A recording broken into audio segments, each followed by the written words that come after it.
وہ ان سب باتوں پر ایمان لا چکے جو کہ مکی مبلغ بیان کرتے ہیں، یعنی وہ جو دائی آئے ہیں ان کی باتوں پر۔ عمرو بن جموح کی بیوی نے حوصلہ دلاتے ہوئے اپنے شوہر سے کہا، اگر آپ اس مکی نوجوان کی باتوں کو سنیں اور اس کے پاس جائیں اور اس کے ہاتھ پر بیعت کر لیں تو آپ کے لیے بہت ہی اچھا ہوگا، بہتر ہوگا۔ وہ کہنے لگے، میں اپنے خداؤں سے اس کے بارے میں مشورہ کرتا ہوں کہ وہ کیا کہتے ہیں۔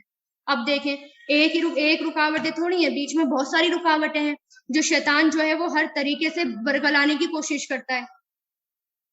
تو اس کے بیٹے معاذ نے کہا، ابا جان، کیا آپ گونگی بہری لکڑی سے جواب کا انتظار مانگیں گے؟ یعنی ان کے جواب کا انتظار کریں گے۔ عمرو بن جموح نے کہا، بیٹا تم یہ کیا کہہ رہے ہو؟ اس نے کہا، ابا جان میں ٹھیک کہہ رہا ہوں، ابا جان جس لکڑی کو تم اپنا معبود بنائے بیٹھے ہو وہ کچھ بھی نہیں۔ پھر عمرو بن جموح نے خود کلامی کا انداز اپناتے ہوئے کہا، ہاں یہ تو درست ہے کہ لکڑی تو گونگی بہری ہے، یہ کچھ سمجھتی ہی نہیں ہے اور کچھ محسوس بھی نہیں کرتی، یہ تو ادارک اور احساس سے بالکل محروم ہے۔ پھر عمرو بن جموح نے اپنے اہل خانہ کی طرف دیکھتے ہوئے کہا، کیا تم اس نظریے کے قائل نہیں جس کا میں قائل ہوں؟ یعنی میں جو ہے ان کی باتوں سے اٹریکٹ ہونے لگا ہوں، کیا تم بھی ایسے ہی چاہتے ہو؟ یعنی تم بھی ان کی باتوں سے اٹریکٹ ہو چکے ہو، یعنی ان کی باتیں اچھی لگنے لگی ہیں۔ ان کی بیوی ہند اور بیٹوں نے ہڑبڑا کر کہا، کیوں نہیں، اب آپ ہمارے سردار ہیں۔ عمرو بن جموح نے کہا، تم سب گواہ رہنا، میں نے اسلام قبول کر لیا، الحمدللہ۔ یعنی پہلے کیا کہتے ہیں کہ تم بھی میری بات کے قائل ہو نا، مطلب تم ناراض تو نہیں ہوں گے نا؟ تو پھر لوگوں نے کہا، ان گھر والوں نے کہا نہیں، پھر کیا کہتے ہیں، گواہ رہنا، میں نے اسلام قبول کر لیا، میں مسلمان ہوں گیا، اور میں تمہارے روبرو گواہی دیتا ہوں کہ اللہ کے سوا کوئی معبود حقیقی نہیں، اور میں گواہی دیتا ہوں کہ محمد صلی اللہ علیہ وسلم اللہ کے رسول ہیں۔ عمرو بن جموح نے جب اپنی بیوی اور بیٹوں کے سامنے کلمہ شہادت پڑھ کر دائرہ اسلام میں داخل ہونے کا اعلان کیا تو سارا خاندان خوشی سے جھوم اٹھا۔ اس سے پہلے انہیں اس نوعیت کی سعادت کبھی میسر نہیں آئی، یعنی اتنی خوشی انہیں کبھی نہیں ہوئی۔ عمرو بن جموح نے حضرت مصعب بن عمیر کی طرف پیغام بھیجا کہ وہ ان کے گھر تشریف لائیں۔ حضرت مصعب بن عمیر ان کی دعوت کو قبول کرتے ہوئے ان کے گھر تشریف لائے اور ان کے گھروں کو بتوں کی گندگی سے پاک کیا اور اس میں قرآنی آیات کی خوشبو سے اسے مہکایا، اور حضرت مصعب بن عمیر نے یہ رات خوش و خرم ان کے گھر میں بسر کی۔ اس میں دیکھیں کتنی حکمت ہے، یعنی ایک دم نہیں کہتے کہ ہم اسلام قبول ہم نے کر لیا، اور کتنی حکمت کے ساتھ چل رہے ہیں، اور بتوں کو بھی برا بھلا نہیں کہا، بلکہ کیا انہوں نے اتنی حکمت سے کام لیا کہ اس کو سیدھا اٹھا کے کچرے میں پھینک دیا۔ اگلے دن بھی یہی کیا۔ ان کے والد نے جب خود ہی دیکھ لیا کہ یہ کچھ نہیں کر سکتا تو وہ سمجھ گئے کچھ نہیں کر سکتا، اور پھر دیکھیں کہ انہوں نے قرآن کی آیات سنائی، اور قرآن کی آیات اگر ہم اچھی تلاوت کے ساتھ، اچھی قرأت کے ساتھ اور خوبصورت آواز کے ساتھ پڑھتے ہیں تو وہ بہت اٹریکٹ کرتی ہے، اور واقعی ایسا لگتا ہے کہ اس کو سنتے رہو اور دل پہ اثر کرتی ہے۔ تو الحم شریف پڑھ کر وہ ان کے اتنا اٹریکٹ ہوئے، یعنی اتنا دل پہ اثر ہوا کہ وہ بھی مسلمان ہو گئے، اور اب دیکھیں پورا خاندان مسلمان ہو گیا۔ اب دیکھیں کہ مسلمان ہونے کے بعد ان کا کیا رویہ رہتا ہے۔ سیدنا ہند کے بیٹوں کی جہاد کے لیے روانی۔ عمرو بن جموح کی پنڈلی میں کچھ نقص تھا، یعنی عمرو بن جموح ان کے جو والد تھے وہ ڈھنگ سے چل نہیں سکتے تھے، وہ معذور تھے، پنڈلی میں کچھ نقص تھا، وہ لنگڑا کر چلتے تھے۔ جب انہوں نے سنا کہ آپ صلی اللہ علیہ وسلم مشرکین کے خلاف جنگ کرنے کے لیے میدان بدر کی طرف روانہ ہونے والے ہیں تو جلدی سے اپنے گھر پہنچے اور جہاد کے لیے تیاری کرنے لگے۔ یعنی بدر آنے والی تھی نا، جنگ بدر، تو جو کہ 17 رمضان کو ہوئی تھی، تو اس میں بھی انہوں نے کیا کہا کہ اچھا آپ صلی اللہ علیہ وسلم جنگ بدر میں جا رہے ہیں، تو فوراً گھر میں گئے اور جا کر تیاری شروع کر دی۔ ان کی بیوی ہند اور ان کے بیٹے اسے جنگ میں جانے سے روکنے لگے، یعنی ان کو جنگ میں جانے نہیں دے رہے تھے، اور کہا کہ آپ معذور ہیں، لنگڑا کر چلنے کی وجہ سے آپ کو دشواری کا سامنا کرنا پڑتا ہے، یعنی آپ تو ٹھیک سے چل نہیں پاتے، آپ کیوں جا رہے ہیں؟ لیکن ان کا اصرار تھا کہ میں جنگ میں ضرور شریک ہوں گا۔ جب بیٹوں نے اپنے والد کے اصرار کو دیکھا تو آپ صلی اللہ علیہ وسلم کی خدمت میں حاضر ہوئے اور آپ سے عرض کیا، ابا جان کو سمجھائیے، ان کے گھر میں رہنا ان کا زیادہ مناسب۔ آپ صلی اللہ علیہ وسلم نے بیٹوں کی دلی تمنا کا لحاظ کرتے ہوئے عمرو بن جموح کو گھر میں رہنے کے لیے کہا، تو انہوں نے مان لیا، آپ صلی اللہ علیہ وسلم کی بات مان لی۔ اس طرح وہ جنگ بدر میں شریک نہیں ہوئے، وہ گھر میں رہے اور ان کے بیٹے جنگ بدر میں شریک ہوئے۔ میدان بدر سے لشکر اسلام کے فتح یاب ہونے کی خبریں آنے لگی، یعنی بہت مسلمان جیت گئے تھے نا, بہت میریکل ہوا تھا, فرشتے آئے تھے, کوئی شہید بھی نہیں ہوا تھا, تو وہاں سے جیت کی خبریں آنا شروع ہو گئی. مشرکین کے بڑے بڑے سورما میدان جنگ میں تہب تبیق کر دیے گئے, یعنی قتل کر دیے گئے, اور کچھ جو ہے وہ قید کر دیے گئے. عمرو بن جموح نے جب دیکھا کہ ان کے بیٹے میدان جنگ سے کامیاب ہو کر واپس آئے ہیں تو ان کی خوشی کا ٹھکانہ نہ رہا, لیکن ان کی دلی تمنا یہ تھی کہ وہ خود بھی اس لڑائی میں شریک ہوتے اور اللہ سبحانہ و تعالیٰ انہیں شہادت کی نعمت سے سرفراز کرتا. یعنی کیا چاہتے تھے کہ شہادت ملے, ان کو شہادت کے امیدوار تھے. شکست کی بنا پر قریش غم سے نڈھال ہو چکے تھے, کیونکہ بہت بری ہار تھی, اس لیے قریش کیا تھے, غم میں نڈھال تھے پورا مکہ. ان کا رعب اور دبدبہ خاک میں مل چکا تھا. ان کے تکبر کو ناقابل تلافی دھچکا لگ چکا تھا, کیونکہ بہت تکبر کرتے تھے, بہت کچھ تھا, جنگی ہتھیار بھی تھے, سب کچھ تھا, لیکن سارا تکبر ٹوٹ گیا. اس بنا پر انہوں نے بدلہ لینے کا ارادہ کر دیا, یعنی بیٹھے نہیں سکون سے. مشرکین نے کیا کرا, بدلہ لینا ہے ہمیں, اتنا ہمارا نقصان ہوا ہے جنگ بدر میں, ہم سکون سے نہیں بیٹھیں گے, جنگ احد کی تیاری ہوئی ہے. ٹھیک ہے, مارکائے احد میں مسلمانوں کے ساتھ پھر وہ تیاری کرنے لگے کہ دوسری جنگ ہوگی, اب ہم مسلمانوں سے جنگ بدر کا بدلہ لیں. اب دیکھیں, سیدہ ہند کے خاوند کی جہاد کے لیے روانگی, کیونکہ اب آتی ہے احد, کیونکہ مشرکین مکہ سکون سے بیٹھے نہیں, اب ان کو تو بدلہ لینا تھا. اب جنگ بدر ہو گئی, مسلمان جیتے, اور اب کیا ہوا, اب جنگ احد ہونی تھی 1 سال بعد. تو سیدہ ہند کے خاوند کی جہاد کے لیے روانگی. اب دیکھیں, وہ ایک بار جنگ بدر میں رک گئے, لیکن جنگ احد کے لیے نہیں رکے. وہ انہوں نے کیا کہا, دیکھیں, آپ صلی اللہ علیہ وسلم نے حسب عادت میدان احد کی طرف روانگی کے سلسلے میں اپنے صحابہ کرام کے ساتھ مشورہ کیا. یعنی آپ صلی اللہ علیہ وسلم نے مشورہ کیا کہ کیا کرنا چاہیے جنگ احد کے بارے میں. صحابہ کرام نے آپ صلی اللہ علیہ وسلم کی تائید کی, یعنی آپ صلی اللہ علیہ وسلم جو بھی کہہ رہے تھے ان کے سپورٹ میں باتیں تھی. لیکن منافقین نے اس سلسلے میں آپ کی مخالفت, لیکن منافق مخالفت کرنے لگے. مخالفت اس بات کی کہ جنگ احد جو ہے وہ جنگ احد میں لڑی جائے گی میدان میں, یا مدینہ میں لڑی جائے گی, اس بات کی مخالفتیں ہو رہی. جتنے منافقین تھے وہ کیا چاہتے تھے کہ یہیں پر رہ کر جنگ ہو. بہرحال ان منافقین کا سرگنا عبداللہ بن ابی ابن سلول تھا, سب سے بڑا منافق تھا, اس نے سب سے زیادہ نقصان پہنچایا. آپ صلی اللہ علیہ وسلم کے وہ صحابہ جو جنگ بدر میں شریک نہیں تھے, اب وہ جنگ احد میں مشرکین کے ساتھ پوری جرت کے ساتھ پنجہ آزمائی کرنے کا ارادہ رکھتے تھے. یعنی جو جنگ بدر میں نہیں گئے, وہ کیا چاہتے تھے کہ ہم جنگ احد میں ضرور جائیں, تاکہ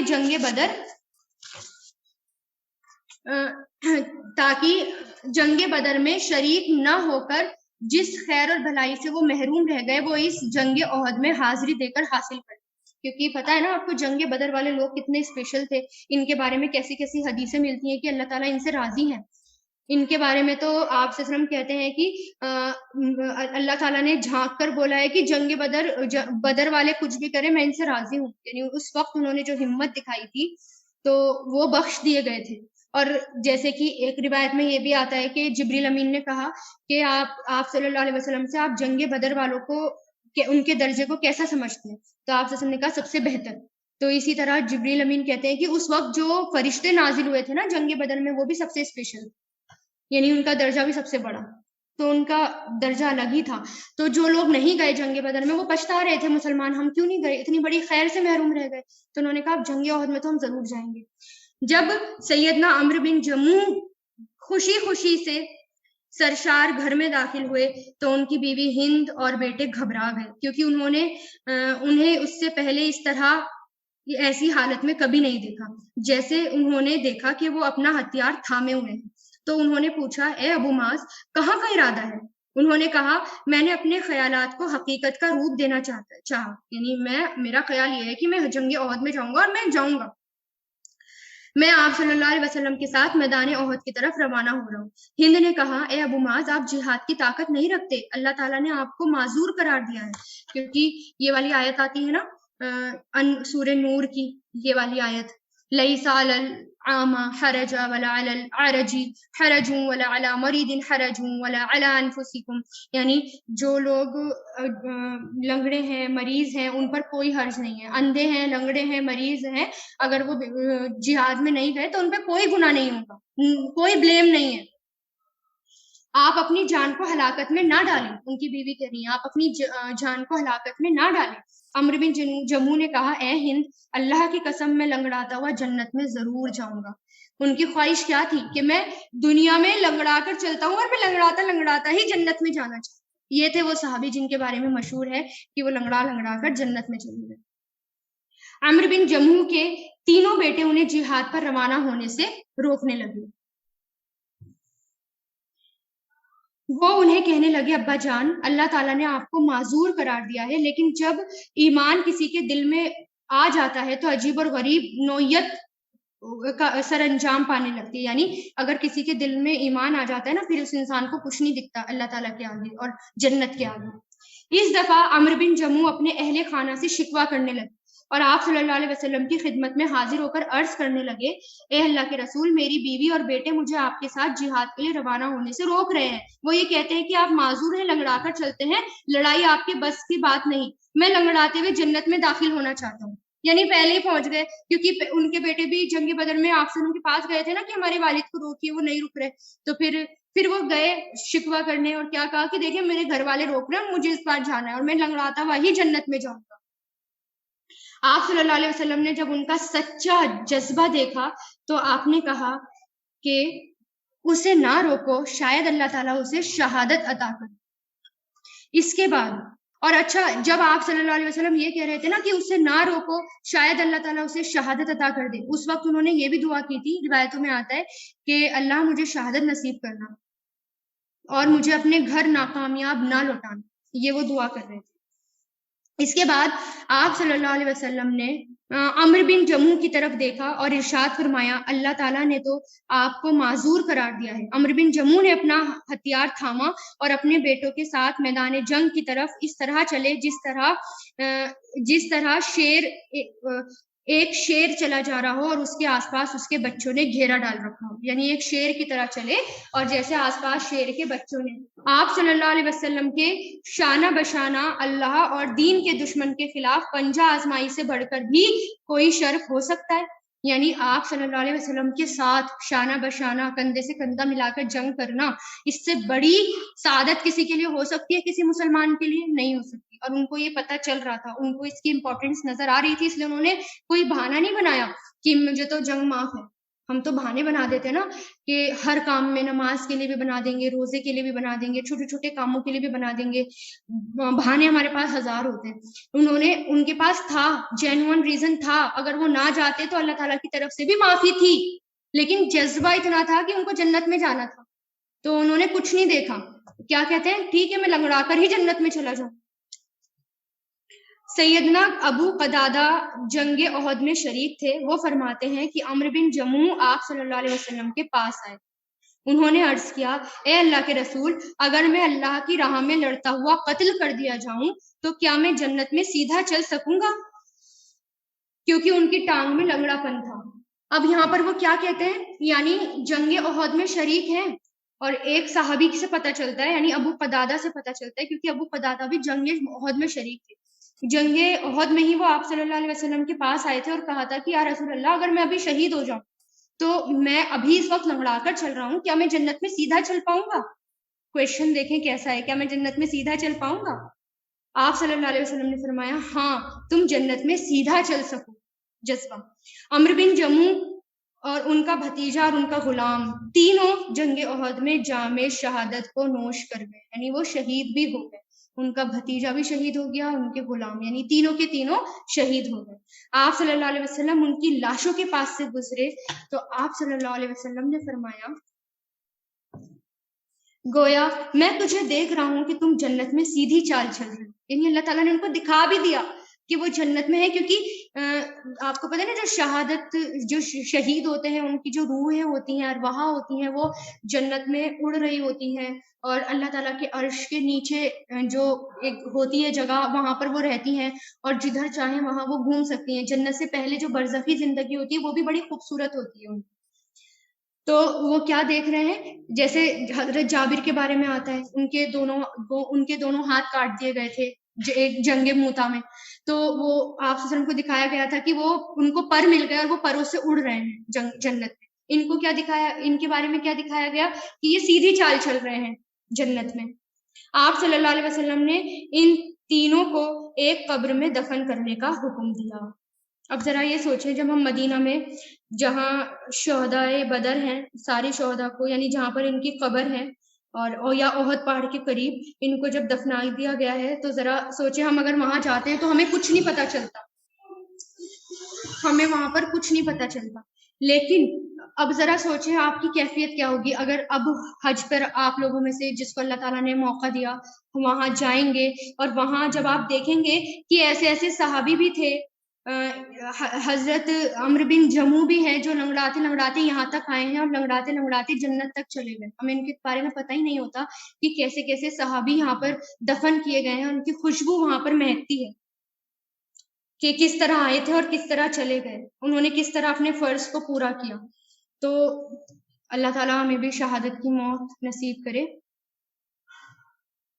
تو اس طرح حضرت سیدنا عمرو بن جموح کی شہادت، تو سیدنا عمرو بن جموح کی شہادت، سیدنا عمرو بن جموح نے اپنا مقصد حاصل کر لیا، جنگ احد میں وہ جام شہادت نوش کر گئے، یعنی وہ شہید ہو گئے۔ ان کے ساتھ ہند کے بھائی ابو جابر بن عبداللہ بن عمرو بن حرام نے بھی جام شہادت نوش کیا، یعنی وہ بھی شہید ہو گئے۔ تو عمرو بن جموح کی بیٹی اپنے والد کی جدائی کے غم میں رونے لگی، یعنی ان کی بیٹی اپنے والد کے جدائی کے غم میں رونے لگی۔ سیدنا جابر بن عبداللہ کا بیان ہے کہ جنگ احد میں میرے والد کی لاش کو لایا گیا، ان کا مسلح کر دیا گیا تھا۔ مسلح کرنا مطلب ان کے ناک، ہاتھ، ناک، کان وغیرہ کاٹ دیے گئے تھے، بے حرمتی کر دی گئی تھی، یعنی ان کے ناک کان کٹے ہوئے تھے۔ میں نے ان کی لاش سے کپڑا اوپر اٹھانے کا ارادہ کیا تو میری قوم کے لوگوں نے مجھے روک دیا۔ میں نے پھر ارادہ کیا کہ کپڑے کو اوپر اٹھاؤں، لیکن میری قوم نے مجھے ایسا کرنے سے روک دیا۔ پھر آپ صلی اللہ علیہ وسلم نے خود کپڑا اٹھایا یا کپڑا اوپر اٹھانے کا حکم دیا۔ آپ صلی اللہ علیہ وسلم نے کسی خاتون کے رونے اور چیخنے کی آوازیں سنی تو آپ صلی اللہ علیہ وسلم نے فرمایا یہ کون ہے؟ لوگوں نے بتایا یہ عمرو بن جموح کی بیٹی ہیں یا ان کی بہن ہے۔ آپ صلی اللہ علیہ وسلم نے فرمایا وہ کیوں روتی ہیں جبکہ فرشتے اپنے پروں کے ساتھ اس پر سایہ کیے ہوئے تھے، یعنی ساتھ ہی خوشخبری دے دی کہ کیوں رو رہی ہیں وہ فرشتے، دیکھو ان کے سروں پر سایہ کیے ہوئے ہیں، شہید ہے نا، شہداء ہیں، درجہ بہت بڑا ہے ان کا۔ سیدنا ہند نے دیکھا کہ چند خواتین شہداء کی لاشوں میں اپنے رشتہ داروں کی لاشوں کو دیکھ رہی ہیں۔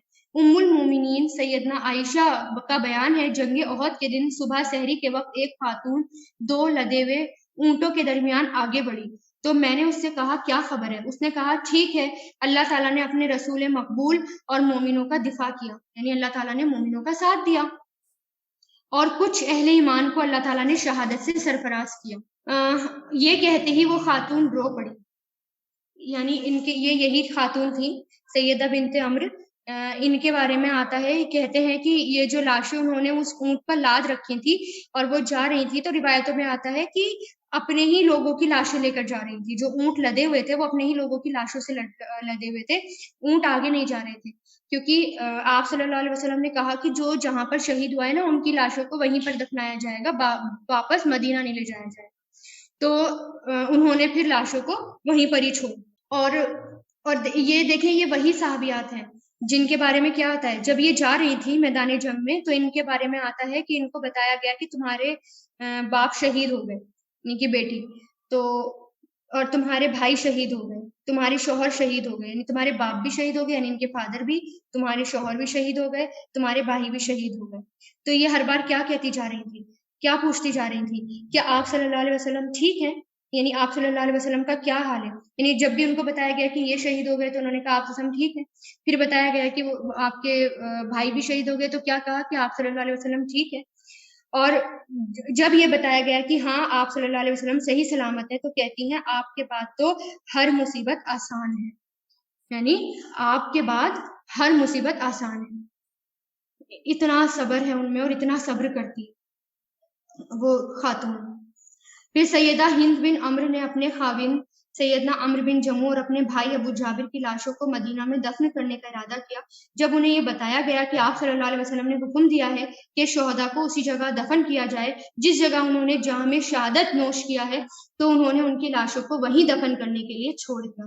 آپ صلی اللہ علیہ وسلم نے فرمایا، مجھے اس ذات کی قسم جس کے ہاتھ میں میری جان ہے، تم میں سے ایسے افراد بھی ہیں کہ اگر وہ اللہ کی قسم اللہ پر قسم ڈالیں تو اللہ ان کی لاج رکھے گا. ان میں سے ایک عمرو بن جموع ہے، میں نے اسے دیکھا کہ وہ جنت میں چل رہا ہے، لنگڑاتا ہوا چل رہا ہے نا. اور پھر بعد میں دکھایا گیا کہ وہ سیدھے چل رہے ہیں. دونوں روایتیں آتی ہیں. تو یعنی وہ ایسے تھے کہ اللہ تعالیٰ اگر وہ اللہ تعالیٰ سے کچھ بھی دعا مانگتے تو اللہ تعالیٰ ان کی دعاؤں کو رد نہیں کرتے. اتنا بڑا مقام تھا ان صحابی. پھر آپ صلی اللہ علیہ وسلم نے حکم دیا کہ دونوں کو ایک ہی قبر میں دفن کر دیا جائے. وہ دونوں دنیا میں ایک دوسرے کے ساتھ مخلصانہ محبت رکھتے تھے.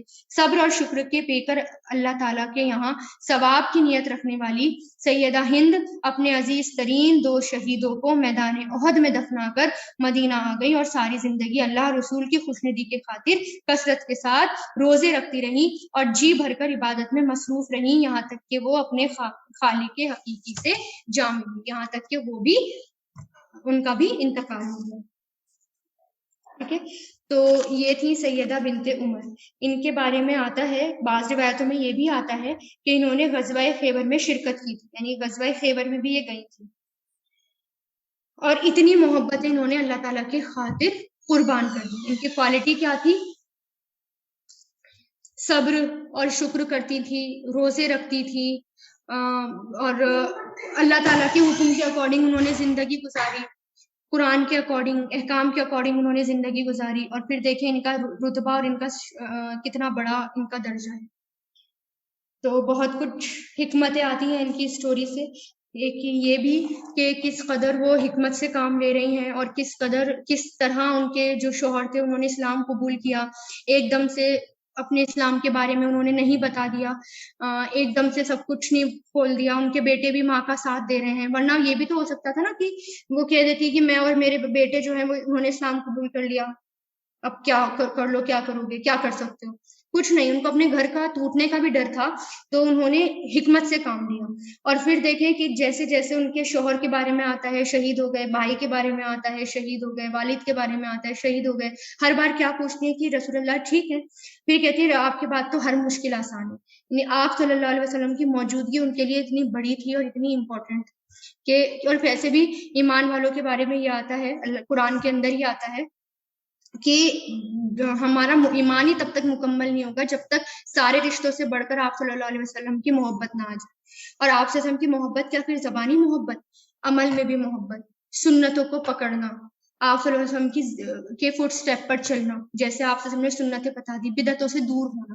لیکن ہم کیا کرتے ہیں، اپنے ہی لاجک لگا کر ہم سنتوں سے دور بھاگتے ہیں اور چھوٹی چھوٹی باتوں میں ہم دوسروں کو کاپی کرنے لگتے ہیں جبکہ ان سے کچھ ہونے والا نہیں ہے. چھوٹی چھوٹی سی باتوں پہ ہم دوسروں کو کاپی کرنے لگتے ہیں. اور کیا یہی ہماری محبت ہے آپ صلی اللہ علیہ وسلم کو لے کر کہ بے صبرا پن دکھانا، بدعتیں کرنا اور ویسٹرنائزیشن اپنانا اور ویسٹرن کپڑے پہننا اور اپنے آپ کو بہت سوچنا، بے پردہ ہونا، بے پردہ ہو کر گھومنا، برتھ ڈے بنانا چھوٹی چھوٹی سی باتوں میں، مطلب رسمیں کرنا، برتھ ڈے بنانا، کیا یہ ہے ہماری محبت آپ صلی اللہ علیہ وسلم کے بارے میں؟ ذرا سوچیں، جب ہماری شادی کا ماحول ہوتا ہے سب سے بڑی آزمائش مسلمانوں کی اسی وقت ہوتی ہے، سب سے بڑا ٹیسٹ اسی وقت ہوتا ہے. ہم ویسے تو ہم بہت بڑے متقی بن جاتے ہیں لیکن ساری اصلیت شادی کے وقت پتہ چل جاتی ہے. بے پردہ ہو کے گھومیں گے اور ایک ہی تو دن ملا ہے، کیا سوچتے ہیں ہم ایک ہی تو دن ملا ہے بس اس دن کر لیں بعد میں نیک بن جائیں گے. اللہ کے بندے یہ کیوں نہیں سوچتے کہ یہ ایک ہی دن ہے، اللہ تعالیٰ نے آزمائش کے لیے چنا ہے، ٹیسٹ کے لیے چنا ہے. سب کچھ الگ رکھ دیتے ہیں، ہر چیز میں ہم کمپرومائز کرنے لگتے ہیں، دین کے معاملے میں کمپرومائز کرنے لگتے ہیں. تو یہ محبت نہیں ہے. ہم محبت کا تقاضا نہیں کر سکتے، ہم نہیں کہہ سکتے ہم رسول اللہ سے محبت کرتے ہیں. محبت اگر ہے، واقعی صحیح معنوں میں محبت ہے، تو رسول کی سنتوں کو اپنانا ہوگا، ان کے اکارڈنگ زندگی گزارنی ہوگی، ان کے اوپر نازل کی ہوئی اللہ تعالیٰ کی کتاب اس کو پڑھنا ہوگا، اس کو سمجھنا ہوگا۔ وآخر الدعوانا ان الحمد للہ رب العالمین سبحانک اللہم و بحمدک نشہد ان لا الہ الا انت نستغفرک و نتوب الیک۔